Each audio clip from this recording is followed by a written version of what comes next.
الحمد للہ وحدہ لا شریک لہ والصلاة والسلام علی من لا نبی بعد اما بعد فاعوذ باللہ من الشیطان الرجیم بسم اللہ الرحمن الرحیم ادع الی سبیل ربک بالحکمۃ والموعظۃ الحسنۃ وجادلہم باللتی ہی احسن اللہم صلی علی محمد وعلی آل محمد کما صلیت علی ابراہیم وعلی آل ابراہیم انک حمید مجید اللہم بارک علی محمد وعلی آل محمد کما بارکت علی ابراہیم وعلی آل ابراہیم انک حمید مجید۔ اللہ تعالیٰ کے فضل و کرم سے تخصص فی العقائد الاسلامیہ کے اسباق کے حوالے سے جو میں نے گزشتہ کل اعلان کیا تھا کہ ہمارے اسباق کے 3 حصے ہوں گے۔ نمبر 1 اصول، نمبر 2 عقائد، نمبر 3 اہم اختلافی مسائل۔ آج بحمد اللہ تعالی اصول پر سبق شروع ہو رہا ہے۔ سب سے پہلا سبق اصول مناظرہ پر ہے۔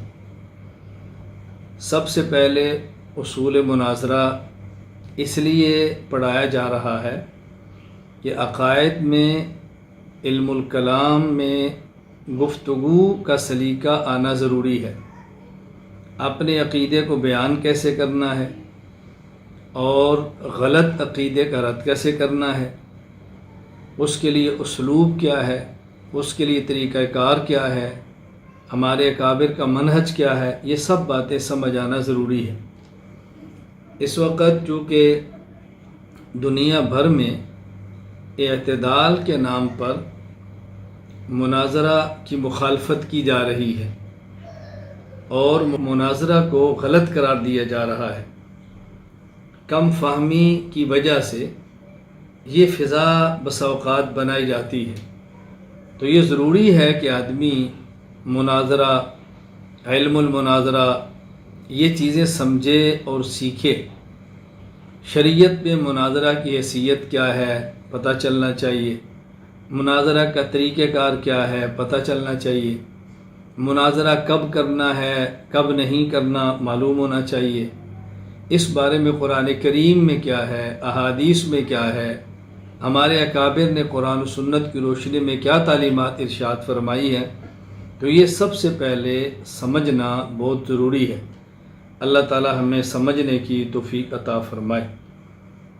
اصول مناظرہ کے حوالہ سے یہ بات ذہن نشین فرما لیں، مناظر کے لیے اصول مناظرہ کے حوالہ سے 10 باتوں کا جاننا اور سمجھنا ضروری ہے۔ میں نے 2 لفظ استعمال کیے ہیں، نمبر 1 جاننا اور نمبر 2 سمجھنا۔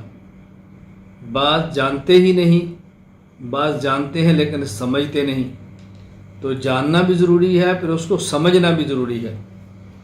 10 چیزیں۔ نمبر 1 تعریف علم مناظرہ، نمبر 2 موضوع علم مناظرہ، نمبر 3 غرض علم مناظرہ، نمبر 4 مناظرہ، نمبر 5 طریقہ مناظرہ، نمبر 6 ثبوت مناظرہ، نمبر 7 حکم مناظرہ، نمبر 8 آداب مناظرہ، نمبر 9 متعلقات مناظرہ، نمبر 10 اہمیت و حیثیت مناظرہ۔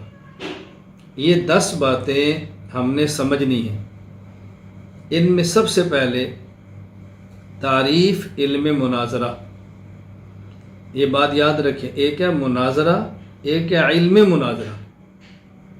مناظرہ اور علم مناظرہ دونوں میں فرق آپ نے سمجھنا ہے۔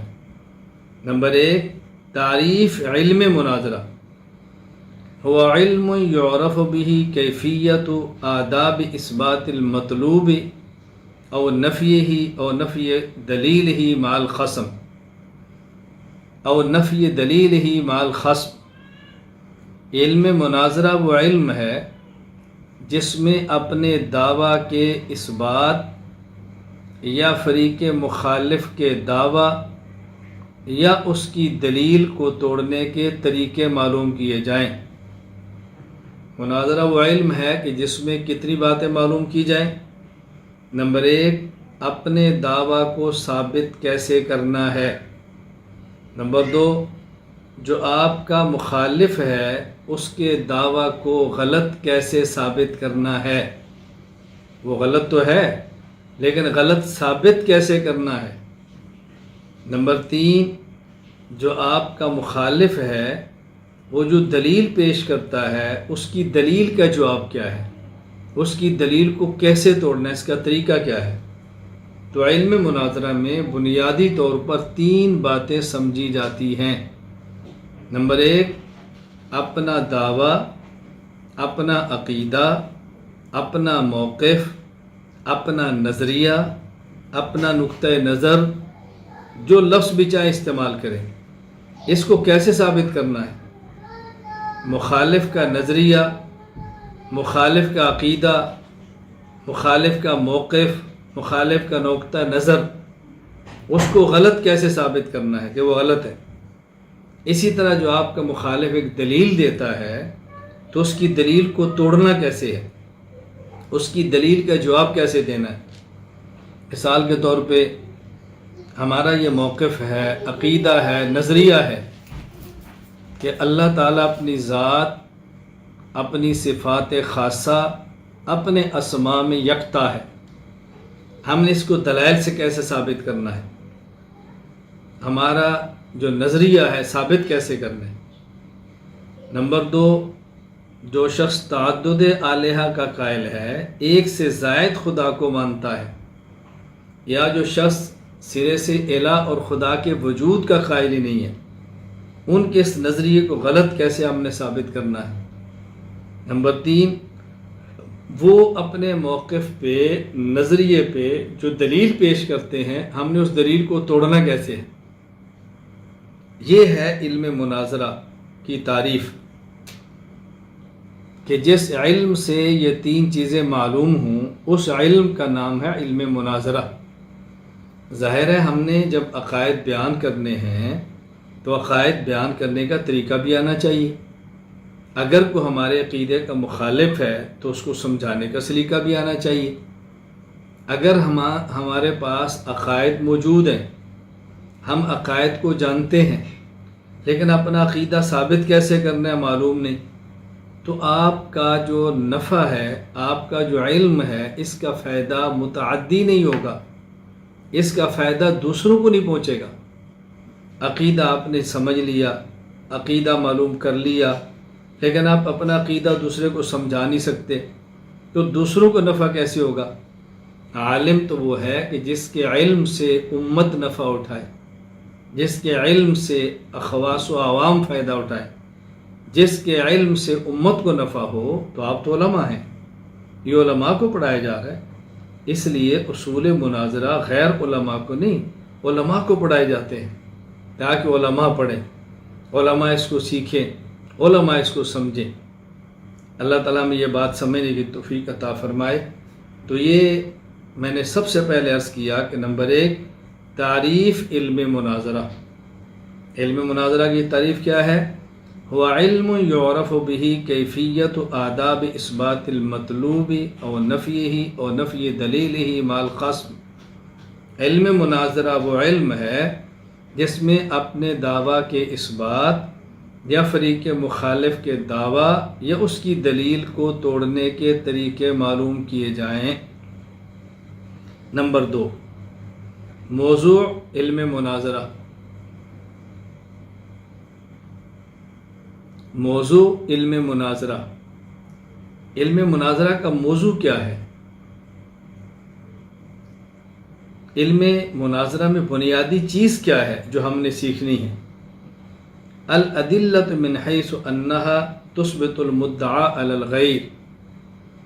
وہ دلائل جو دوسرے کے خلاف دعویٰ کو ثابت کریں. علم مناظرہ میں ہم نے کیا سیکھنا ہے؟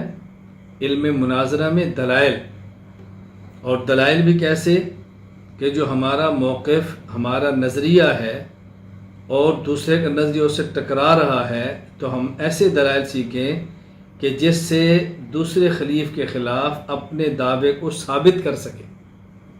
دیکھو علم مناظرہ کا مقصد عقائد کو سیکھنا نہیں، عقائد تو سیکھیں گے علم الکلام میں، علم مناظرہ کا مقصد تو یہ ہے کہ جو ہم نے عقیدہ سیکھا ہے اس عقیدے کو اگر کوئی مد مقابل ہو تو اس کے سامنے کیسے قوت دلیل کے ساتھ ثابت کریں، کیسے طاقت کے ساتھ بیان کریں۔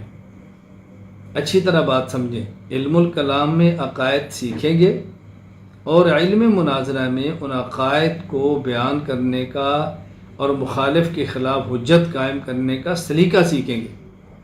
موضوع علم مناظرہ الادلۃ من حیث انہا تثبت المدعا علی الغیر، وہ دلائل جو دوسرے کے خلاف دعویٰ کو ثابت کریں۔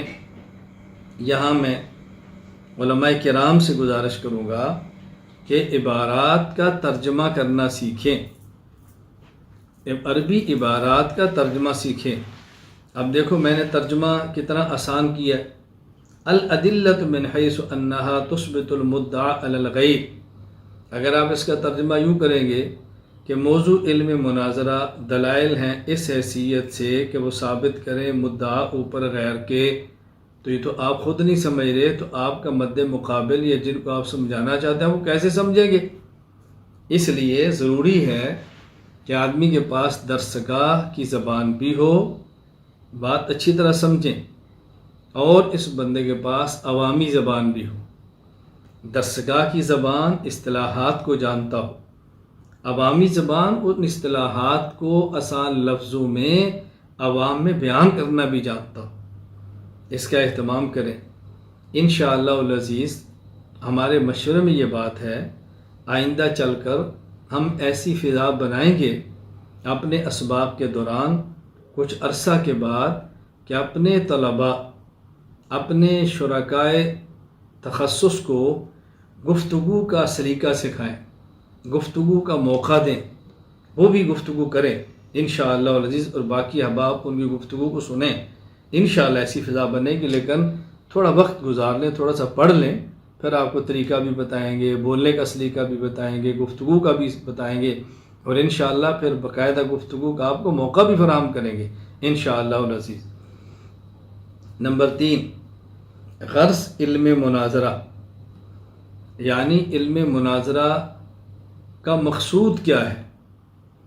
ایک ہے علم مناظرہ کی تعریف کیا ہے کہ علم مناظرہ کیا چیز ہے، علم مناظرہ کیا چیز ہے، علم مناظرہ کون سا علم ہے۔ وہ ہم نے بتا دیا کہ علم مناظرہ وہ علم ہے کہ جس کے ذریعے اپنے دعویٰ کو ثابت کرنا یا مخالف کے دعویٰ کو ختم کرنا یا مخالف کے دعویٰ کی دلیل کو توڑنا یہ معلوم ہو۔ اس کا موضوع کیا ہے؟ وہ دلائل جس سے اپنے دعوے کو ثابت کر سکے، اور غرض یعنی یہ کام ہم کیوں کرتے ہیں، یہ علم کیوں سیکھ رہے ہیں، یہ دلائل ہم کیوں حاصل کر رہے ہیں۔ غرض کیا ہے؟ صیانت الذہن عن الخطأ فی الوصول الی المطلوب، مقصود تک پہنچنے میں ذہن کو غلطی سے بچانا۔ ہمارا جو ایک مقصد تھا، ایک ہدف تھا، ایک ٹارگٹ تھا، اس تک ہم صحیح طریقے سے پہنچ سکیں۔ ہدف ہے ہمارا کہ ہم اپنا دعویٰ ثابت کریں، دلائل آتے ہوں گے، دلائل کو بیان کرنے کا سلیقہ آتا ہوگا تو اپنے دعویٰ کو ثابت کر لیں گے۔ مقصود کیا ہے؟ غلط نظریات کا رد کریں، دلائل آتے ہوں گے، دلائل کو بیان کرنے کا سلیقہ آتا ہوگا تو غلط نظریات کو رد بھی کر لیں گے۔ اسی طرح مقصود کیا ہے؟ مخالف کے غلط عقیدے کے لیے جو دلیل پیش کی جا رہی ہے اس دلیل کو توڑیں۔ تو اگر اپنے پاس دلیل ہوگی، سلیقہ ہوگا تو اس دلیل کو توڑ بھی سکیں گے۔ تو یہ مقصود ہے، صیانت الذہن عن الخطأ فی الوصول الی المطلوب، مقصود تک پہنچنے میں ذہن غلطی کا شکار نہ ہو، ذہن درست سمت میں چلے، اس لیے اس کو سیکھا جاتا ہے۔ نمبر 4، مناظرہ۔ اب سنیں کہ مناظرہ کا معنی کیا ہے۔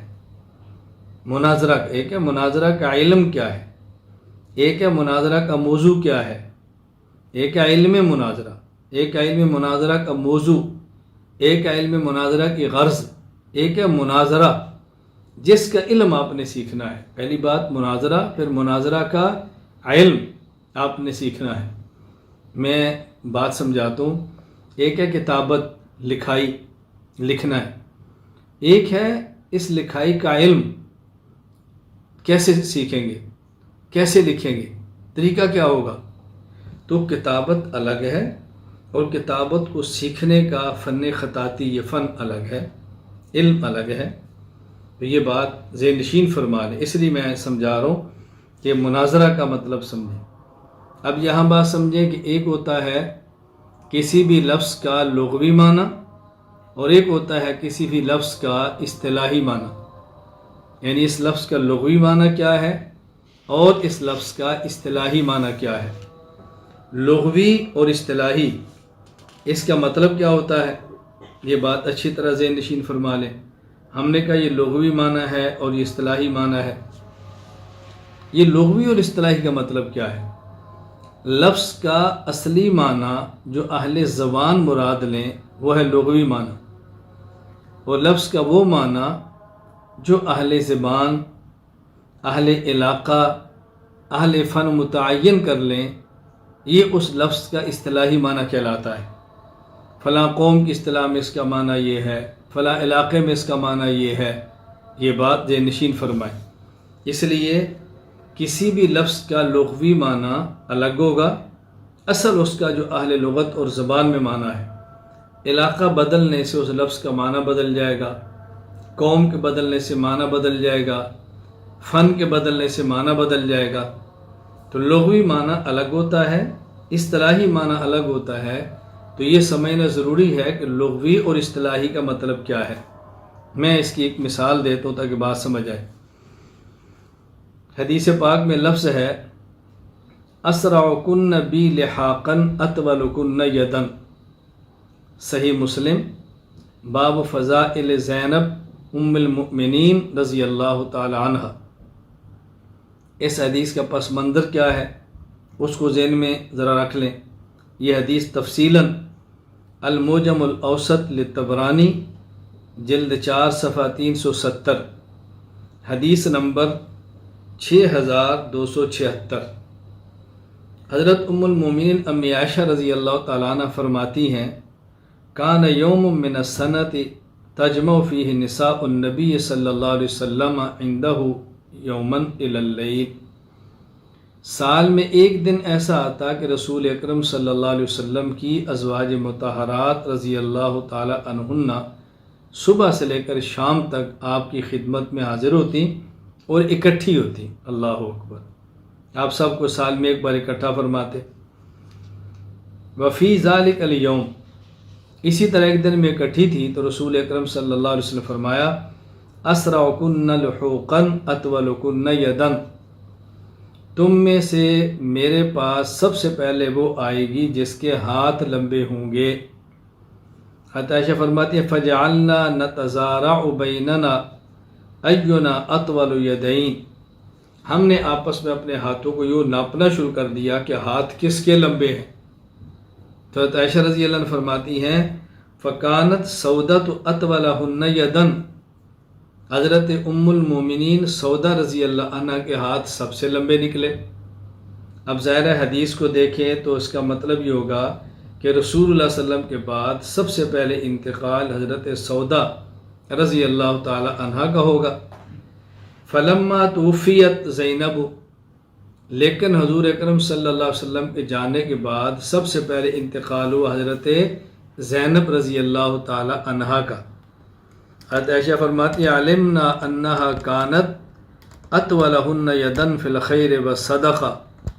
اب ہمیں سمجھ آئی کہ حضرت زینب ہم سب سے، ان کے ہاتھ سب سے لمبے تھے. کیا معنی؟ وہ سب سے زیادہ صدقہ اور خیرات کرتی تھی. یعنی یہ جو حضور اکرم صلی اللہ علیہ وسلم فرمایا اطولکن یدن کہ میرے پاس تم میں سے سب سے پہلے وہ آئے گی کہ جس کے ہاتھ لمبے ہوں گے.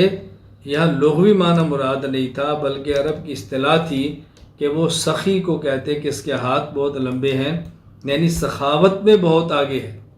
اب دیکھیں یہاں لغوی معنی کیا ہے اور یہاں اصطلاحی اور مراد کیا ہے.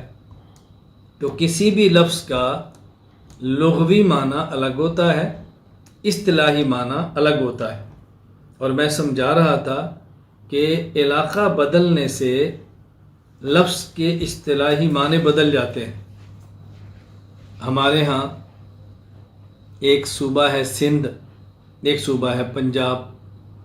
سندھ میں جائیں تو سائیں کا لفظ بڑا مہذب اور بڑے آدمی کے لیے استعمال ہوتا ہے، سائیں سائیں۔ اور ہمارے پنجاب میں آئیں تو سائیں کا لفظ عام طور پہ ایسے آدمی کے لیے استعمال ہوتا ہے جس کی عقل ذرا کم ہوتی ہے، یہ سائیں لوگ ہیں۔ اب دیکھو علاقہ بدلا ہے تو سائیں کا مفہوم بھی بدل گیا ہے۔ بالکل اسی طرح بسا اوقات قوم کے بدلنے سے لفظ کے معنی بدل جاتے ہیں، یعنی ایک لفظ کا معنی اور ہوتا ہے اور دوسرے یہاں اسی لفظ کا معنی بالکل اور ہوتا ہے۔ بہت سارے الفاظ ایسے ہیں، میں آپ اس وقت تو اس بحث میں نہیں پڑھ رہا کہ میں الفاظ بتاتا رہوں، فلاں قوم کا یہ، فلاں قوم کا یہ مطلب الفاظ بدلتے ہیں۔ ہم سنا کرتے تھے کہ اب دیکھو ایک لفظ ہے گرو، ہمارے ہاں گرو کبھی اچھے معنی میں استعمال نہیں ہوتا، اور ملیشیا میں یہ گرو کا لفظ استاذ کے معنی میں استعمال ہوتا ہے۔ لفظ ایک ہی ہے، ان کے معنی اور ہے، ہمارے معنی اور ہے۔ استری، اب دیکھیں ہمارے معنی اور ہے اور سکھوں کے معنی اور ہے، حتیٰ کہ ملیشیا میں بھی معنی اور ہے۔ وہ بیوی کو استری کہتے ہیں، سردار جی بھی ایسے کہتے ہیں اور ملیشیا میں بھی ایسے کہتے ہیں۔ ہمارے یہاں اس پر ایک لطیفہ معروف ہے کہ ایک آدمی تھا مسلمان، اس کے ہمسائے تھے سردار جی، سکھ تھے، تو اس مسلمان نے سردار جی سے کہا کہ ذرا استری بھیجنا، مقصد یہ تھا کہ بچے کی آدھی استری بھیجنا، مجھے گھر میں کپڑے پریس کرنے، استری بھیجنا۔ سردار جی نے اپنی بیوی کو بھیجا، بھیجاؤ، مطلب یہ گھر میں کوئی کام ہوگا تو ذرا جاؤ بات سن کر آؤ۔ تو جب وہ سردار جی کی اہلیہ آئی تو اس مسلمان نے سردار جی سے کہا استری بھیجنا، وہ جو گرم والی ہوتی ہے، گرم والی، مقصد ہے کہ میرے کپڑے پریس کرنے ہیں۔ تو سردار جی نے آگے کہا انہوں ہاتھ لا کے دیکھو، مقصد یہ تھا کہ اس کو ہاتھ لگاؤ تمہیں پتہ چلے کہ کتنی گرم ہے۔ اب اس کے استری کا معنی اور تھا اور اس کے استری کا معنی اور تھا۔ تو میں صرف یہ سمجھا رہا ہوں کہ لفظ ایک ہوتا ہے، قوم بدلنے سے معنی بدلتا ہے، علاقہ بدلنے سے معنی بدلتا ہے، شعبہ بدلنے سے معنی بدلتا ہے۔ اب دیکھیں متکلم ایک لفظ ہے، اہل تبلیغ کیا جائیں تو متکلم کا معنی الگ ہے، دینی درسگاہ میں آئیں تو متکلم کا معنی الگ ہے۔ تبلیغ یا متکلم کا معنی جماعت نکلتی ہے، ایک امیر ہے، ایک راہبر ہے اور ایک متکلم ہے، اور ایک مسجد میں بیٹھ کے ذکر کر رہا ہوتا ہے۔ اور ہمارے یہاں متکلم کا معنی کہ علم الکلام پہ گفتگو اچھی کرتا ہے، درست ہے، اس کو عقائد پر پختہ ہے، یہ متکلم ہے۔ تو وہاں معنی اور ہے، یہاں معنی اور ہے، تو یہ بالکل الگ تھلگ چیز ہے نا۔ وہاں تو متکلم نے صرف اتنی بات کرنی ہے، ہم سب نے کلمہ پڑھا ہے لا الہ الا اللہ محمد رسول اللہ صلی اللہ علیہ وسلم، اس کلمہ میں اللہ سے وعدہ کیا ہے تیرے حکم کو مانیں گے، حضور صلی اللہ علیہ وسلم کے طریقے پر چلیں گے، اس کے لیے محنت کی ضرورت ہے، اسی محنت کے لیے مسجد میں جماعت آئی ہے تو آپ تشریف لیں، ذرا بات سنیں۔ وہاں اتنی بات متکلم کرے گا تو کافی ہے۔ لیکن اگر یہی بات متکلم جو عقیدے میں ہے وہ بات کرے تو کوئی مانے گا اس کو؟ اب درسگاہ میں متکلم کا معنی الگ ہے، تبلیغ کے متکلم کا معنی، شعبہ بدلا متکلم کا معنی بدل گیا۔ فن کے بدلنے سے معنی بدل جاتا ہے۔ اس کی ذرا مثال سمجھیں، اگر ایک درسگاہ حفظ کی ہے تو وہاں کلمہ کا معنی اور ہے، درسگاہ نحو کی ہے تو معنی اور ہے، گرامر کی ہے۔ اب اگر درسگاہ حفظ کی ہو اور ممتحن آئیں اور کسی بچے سے کہیں کہ بیٹا کلمہ سناؤ، وہ کہتا ہے بسم اللہ الرحمن الرحیم اللہم صلی علی محمد، بیٹا کلمہ سناؤ، وہ کہتا ہے اللہ، تو ممتحن اس کو فیل کر دے گا، راسب کیوں؟ درس گاہ حفظ کی ہو تو کلمہ کا معنی ہے لا الہ الا اللہ محمد رسول اللہ۔ درس گاہ حفظ کی ہو تو کہے گا جی 6 کلمے ہیں، کون سا کلمہ سناؤں؟ پہلا کلمہ سنو۔ لیکن اگر یہی ممتحن نحو اور گرامر کی درس گاہ کے اندر ہو اور وہ کاغذ لے اور کاغذ پر لکھے حمار اور پوچھے بیٹا کیا ہے، وہ کہ جی کلمہ، تو اس کو 100 نمبر دے گا۔ وہ کیا دے گا؟ 100 نمبر۔ اب دیکھو حفظ کی درس گاہ میں کلمے کے جواب میں اللہ آئے تو تب بھی نمبر نہیں مل رہے، اور یا نحو کی درس گاہ میں کلمے کے جواب میں کون سا لفظ آ رہا ہے، پھر بھی 100 نمبر مل رہے ہیں۔ کیوں؟ حفظ کی درس گاہ میں کلمے کا معنی اور ہے اور نحو کی درس گاہ میں کلمے کا معنی اور ہے، لغوی اور اصطلاحی میں فرق ہوتا ہے۔ اسی طرح ایک لفظ ہے مشکل کشا۔ اب یہی مشکل کشا کا لفظ علم الکلام کے اندر آ جائے، عقائد میں آئے تو معنی ہے ما فوق الاسباب، مدد کرنے والا۔ یہی مشکل کشا کا لفظ اگر تصوف میں آ جائے تو اس کا معنی ہے تزکیہ کرنے والا۔ ظاہر ہے تزکیہ کرنا بہت مشکل ہے، کوئی معمولی کام تو نہیں ہے، سالہ سال رگڑے لگانے سے بھی تزکیہ نہیں ہوتا، اور وہ شیخ کتنی محنت کرتا ہے کہ بندے کا تزکیہ کرتا ہے، بہت مشکل ہے۔ آپ دیکھیں نا، ایک ظاہری بدن ہے، ایک بدن کے اندر دل ہے، ایک دل کے اندر کیفیت ہے۔ جو ڈاکٹر ہے اور طبیب ہے وہ جسم کا علاج کرتا ہے، اس سے بڑا ڈاکٹر وہ دل کا علاج کرتا ہے، اور شیخ مرشد وہ دل میں چھپی کیفیت کا علاج کرتا ہے۔ تو اس کا معنی یہ ہے کہ مرشد شیخ طریقت کا کام ماہرین قلب سے بھی زیادہ مشکل ہے۔ اب لفظ مشکل کشا ہے، عقیدہ کے باب میں معنی فوق الاسباب، مدد کرنے والا، ما فوق الاسباب، مدد کرنے والا اللہ، اللہ کے علاوہ کوئی نہیں۔ اور یہی لفظ جب آ گیا ہے تصوف میں تو مشکل کشا کا معنی تزکیہ کرنے والا۔ یہاں میں ایک بات کرنا چاہتا ہوں، یہ بات سمجھ آئی تو ایک عبارت کا جواب بھی آ جائے گا۔ بہت مشکل اعتراض ہے، بہت پیچیدہ اعتراض ہے، اس اعتراض کا جواب بھی سمجھ لیں۔ گزشتہ کل جب ہمارے ہاں سوالات کے موقع دیا گیا تو اس میں ایک صاحب نے سوال کیا تھا کہ اہم اختلافی مسائل میں کیا عبارات اکابر بھی آئیں گی؟ تو میں نے ان کی خدمت میں گزارش کی تھی کہ آپ ذرا اسباق چلنے دیں، اگر عبارات اکابر رہ گئی تو آپ ضرور سوال کرنا، چلنے تو دیں نا۔ اب آپ ہم سے پوچھیں کہ یہ کون کون سے عقیدہ پر بات ہوگی، اہم اختلافی مسائل میں سے کون کون سا مسئلہ پڑھائیں گے؟ چلنے تو دینا بات۔ جب عقائد پر بات ہوگی پھر کوئی عقیدہ رہ جائے گا تو آپ سوال بھی فرما لیں، اہم اختلافی مسائل میں کوئی رہ گیا تو آپ سوال بھی فرما لیں۔ عبارات یا اکابر میں سے ایک عبارت آج حل کرتے ہیں اسی اصول کی روشنی میں کہ ایک لفظ ایک فن میں ہو تو معنی الگ ہے، اور وہی لفظ جب دوسرے فن کے اندر چلا جائے تو معنی الگ ہے۔ سید الطائفہ حاجی امداد اللہ مہاجر مکی نور اللہ مرقدہ، جو مرشد ہیں حضرت اقدس مولانا رشید احمد گنگوہی، قاسم العلوم والخیرات مولانا محمد قاسم نانوتوی، حکیم الامت مولانا اشرف علی تھانوی نور اللہ مراقدہم کے اتنا بڑا شخص، ان کی عبارت پر اشکال ہے۔ حضرت رحمہ اللہ کی کتاب ہے کلیات امدادیہ، یہ مختصر 10 کتابچے ہیں، ان کا مجموعہ ہے۔ کلیات امدادیہ میں 10 مختصر کتابچے کون سے ہیں؟ نمبر 1 ضیاء القلوب، نمبر 2 فیصلہ ہفت مسئلہ، نمبر 3 نالہ امداد غریب، نمبر 4 ارشاد مرشد، نمبر 5 جہاد اکبر، نمبر 6 غذائے روح، نمبر 7 درد غمناک، نمبر 8 مثنوی تحفۃ العشاق، نمبر 9 گلزار معرفت، نمبر 10 وحدت الوجود۔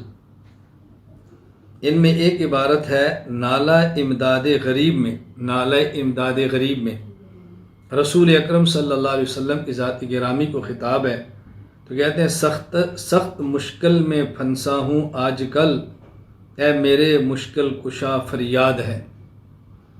سخت مشکل میں پھنسا ہوں آج کل، اے میرے مشکل کشا فریاد ہے۔ کہتے ہیں دیکھو انہوں نے رسول اکرم صلی اللہ علیہ وسلم کو مشکل کشا کہا ہے، حالانکہ مشکل کشا تو صرف اللہ کی ذات ہے، اللہ کی ذات کے علاوہ تو مشکل کشا ہے ہی نہیں۔ نمبر 2، ارشاد مرشد میں یہ عبارت ہے، دور کر دل سے حجاب جہل و غفلت میرے رب، کھول دے دل میں در علم حقیقت میرے اب، ہادی عالم علی مشکل کشا کے واسطے۔ تو یہاں حضرت علی رضی اللہ تعالیٰ عنہ کو مشکل کشا فرمایا۔ نالہ امداد غریب میں رسول اکرم صلی اللہ علیہ وسلم کو مشکل کشا کہا، اور ارشاد مرشد میں حضرت علی المرتضیٰ رضی اللہ عنہ کو مشکل کشا کہا۔ تو مشکل کشا تو صرف اللہ کی ذات ہے۔ اب یا تو آپ حضرت حاجی امداد اللہ مہاجر مکی رحمہ اللہ پر فتوی کفر لگاؤ، اور یا آپ ان کو اپنے جب شیخ سمجھتے ہیں، بڑا سمجھتے ہیں، تو اس کا جواب دو۔ اب ہوتا کیا ہے، یا دو فریق میدان میں اترتے ہیں۔ ایک فریق اترتا ہے کہ دیکھو اگر ہم فلاں بزرگ کو مشکل کشا مانتے ہیں تو غلط ہے، تو پھر تم بھی غلط ہو دیوبند والے، حاجی امداد المہاجر مکی نے لکھا ہے اور تم ان کو اپنا بڑا مانتے ہو، تو اگر وہ ٹھیک ہے تو پھر ہم بھی ٹھیک ہیں۔ اور ایک دوسرا فریق آتا ہے، وہ کہتا ہے جی وہ جو فلاں بزرگ کو مشکل کشا کہتے ہیں مشرک ہیں، تو تم حاجی صاحب کو بڑا مانتے ہو، وہ حضرت علی اور رسول اللہ صلی اللہ علیہ وسلم کو مشکل کشا مانتے ہیں، تو تم بھی مشرک ہو۔ دو فریق آ گئے۔ اب ہمارے ذمے ہے کہ جب ہم حضرت حاجی صاحب رحمہ اللہ کو اپنا بڑا سمجھتے ہیں تو پھر ہمیں جواب بھی عبارت کا دینا چاہیے۔ عام طور پہ ہمارے بہت سارے حضرات، میں بڑوں کی بات نہیں کر رہا، عام ایک بات کر رہا ہوں، کہ جن کا اس فن سے تعلق نہیں ہوتا، یا علم پختہ نہیں ہوتا، یا کمزوری ہوتی ہے، تو وہ لوگ بڑے آرام سے کہتے ہیں بھی ہمارے کابر کو معصوم تو نہیں، ان سے بھی غلطی ہو گئی۔ بھئی غلطی میں فرق ہے، یہ عقیدے کی غلطی ہے، کفر اسلام کا مسئلہ ہے، کوئی اجتہادی مسئلہ تو نہیں ہے کہ آپ غلطی کے اگر جان چھڑا لیں، غلطی کے اگر جان چھڑا لیں کوئی چھوٹی بات تو نہیں۔ اب اس کا جواب سماعت فرمائیں۔ ہم نے کہا مشکل کشا ایک لفظ ہے، الحمدللہ رب العالمین علی کل حال، جس کا معنی مشکل کشا ایک لفظ ہے کہ جس کا معنی عقیدہ میں، علم الکلام میں الگ ہے اور تصوف میں الگ ہے۔ یہی لفظ جب یہ علم الکلام میں آئے گا تو اس کا معنی ہوگا ما فوق الاسباب مدد کرنے والا، اور جب یہی لفظ تصوف میں آئے گا، علم تصوف میں، تو اس کا معنی ہوگا تزکیہ کرنے والا۔ اب سوال یہ ہے کہ یہ نالہ امداد غریب اور ارشاد مرشد، یہ کتاب تصوف کی ہے یا یہ کتاب عقیدہ کی ہے؟ اگر یہ کتاب عقیدہ کی ہے تو آپ کا اشکال بجا ہے، اور اگر یہ کتاب تصوف کی ہے تو آپ کا اشکال بیجا ہے۔ حضرت حاجی صاحب جب یہ کتاب تصوف کی ہے، اور علم تصوف میں مشکل کشا کا معنی ہے تزکیہ کرنے والا، تو رسول اکرم صلی اللہ علیہ وسلم تو مزکی ہیں، اور تزکیہ نفس کرنا یہ آپ کا منصب ہے۔ قرآن کریم میں ہے هو الذی بعث فی الامیین رسولا منہم یتلو علیہم آیاتہ ویزکیہم، یہ ہمارے پیغمبر کا منصب ہے تزکیہ کرنا، تو اس میں تو کوئی اشکال کی بات نہیں۔ خود حضرت علی المرتضیٰ رضی اللہ تعالی عنہ ہمارے کی سلاسل کے منتہا ہیں، وہاں تک جا کر سلسلے ختم ہو رہے، تو حضرت علی بھی مزکی ہیں، رسول اللہ صلی اللہ علیہ وسلم کے وارث ہیں، تو اشکال کی بات کیا ہے؟ تو جواب کا خلاصہ کیا ہے کہ مشکل کشا کا لفظ علم الکلام میں ہو تو معنی ما فوق الاسباب مدد کرنے والا، مشکل کشا کا لفظ جب علم تصوف میں ہو تو معنی تزکیہ کرنے والا حضرت حاجی صاحب رحمہ اللہ کی کتاب، جس میں یہ عبارت ہے، سخت مشکل میں پھنسا ہوں آج کل، اے میرے مشکل کشا فریاد ہے، نالہ امداد غریب، یہ علم تصوف کی ہے۔ دوسری عبارت، دور کر دل سے حجاب جہل و غفلت میرے رب، کھول دے دل میں در علم حقیقت میرے اب، ہادی عالم علی مشکل کشا کے واسطے ارشاد مرشد۔ یہ کتاب بھی تصوف کی ہے۔ اشکال تب ہوتا جب کتاب علم الکلام کی ہوتی، یہ علم الکلام کی نہیں ہے بلکہ علم تصوف کی ہے۔ تو ہمارے اکابرین پر اعتراض کرنے سے پہلے اپنے علمی سطح پر ضرور غور فرمایا کریں۔ میں یہاں پہ ایک جملہ عرض کیا کرتا ہوں کہ اگر ہمارا مخالف ہمارے اکابر کی عبارات سمجھ لیتا، اعتراض نہ کرتا، ہم اکابر کی عبارات سمجھ لیتے، اعتراض کا جواب دے دیتے، وہ نہ سمجھا تو معترض بن گیا اور ہم نہ سمجھے تو مجیب نہ بن سکے۔ ہماری بحمد اللہ تعالی عالمی اتحاد اہل سنت والجماعت، مرکز اہل سنت والجماعت، احناف میڈیا، خانقاہ حنفیہ، پوری دنیا میں اس کی دعوت اور محنت کی بنیاد یہ ہے، ہم اپنے عقائد کو اچھی طرح سمجھ لیں، اپنے عقائد کو دلائل کے ساتھ سمجھ لیں۔ ہمارا مقصد فرقہ واریت کو پھیلانا نہیں، ہمارا مقصد دوسروں پر کیچڑ اچھالنا نہیں، ہمارا مقصد امت میں انتشار پھیلانا نہیں، ہمارا مقصد امت کے ٹکڑے کرنا نہیں، واللہ العظیم بخدا ہمارا ہرگز یہ مقصد نہیں۔ ہمارا مقصد یہ ہے کہ ہم اپنے عقائد کو سمجھ لیں، دلائل کے ساتھ سمجھ لیں، اور ہماری نسلوں کو کوئی شخص صحیح عقائد سے موڑ نہ سکے، صحیح عقائد سے دور نہ کر سکے، رائے راست سے ہٹا نہ سکے۔ ہم اپنے اکابر کے ساتھ جڑے رہیں، اپنے اکابرین سے جدا نہ ہوں۔ اور پھر ہمارا مقصد، ہم اپنے اکابرین سے جڑے رہیں دلیل کے ساتھ، صرف اعتقاد اور عقیدت کے ساتھ نہیں، دلیل کے ساتھ۔ ایک ہے جڑنا کسی کے ساتھ عقیدت کی بنیاد پہ، ایک ہے کسی سے جڑنا بصیرت کی بنیاد پہ۔ ہم اپنے اکابرین سے جڑے ہیں، اس کی بنیاد عقیدت بھی ہے اور اس کی بنیاد بصیرت بھی ہے۔ ہمیں اپنے اکابر سے عقیدت بھی ہے، اور بحمد اللہ تعالی اکابر کے عقائد اور دلائل پر ہمیں بحمد اللہ تعالی دسترس اور بصیرت بھی ہے۔ جب عقیدت اور بصیرت دو چیزیں جمع ہو جاتی ہیں پھر اس کو ہٹا کوئی نہیں سکتا۔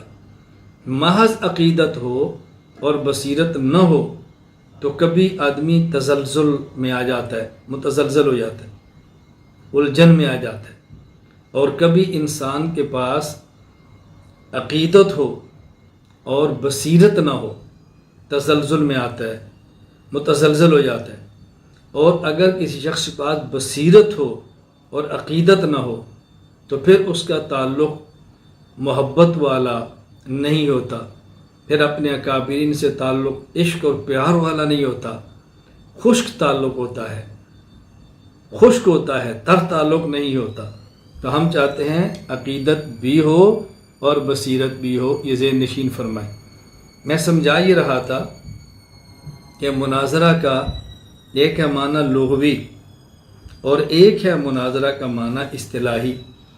لغوی معنی کیا ہے اور اصطلاحی معنی کیا ہے، ان دونوں میں فرق کرنا ضروری ہے۔ مناظرہ کا لغوی معنی جاننے کے لیے ضروری ہے کہ ہم یہ سمجھیں یہ مناظرہ بنا کس سے ہے۔ نون وا را، نظر، مشتق کس سے ہے، بنا کس سے ہے، اس کا ماخذ کیا ہے، اس کی بنیاد کیا ہے، پھر لغوی معنی سمجھ آئے گا۔ تو مناظرہ اگر تو نظیرن سے مشتق ہو تو پھر مناظرہ کا معنی ہوگا ہم مثل ہونا، ناظرہ یناظر مناظرتاً، ایک شخص دوسرے کے مثل ہو، ایک دوسرے کے ہم مثل ہونا۔ اس لیے کہتے ہیں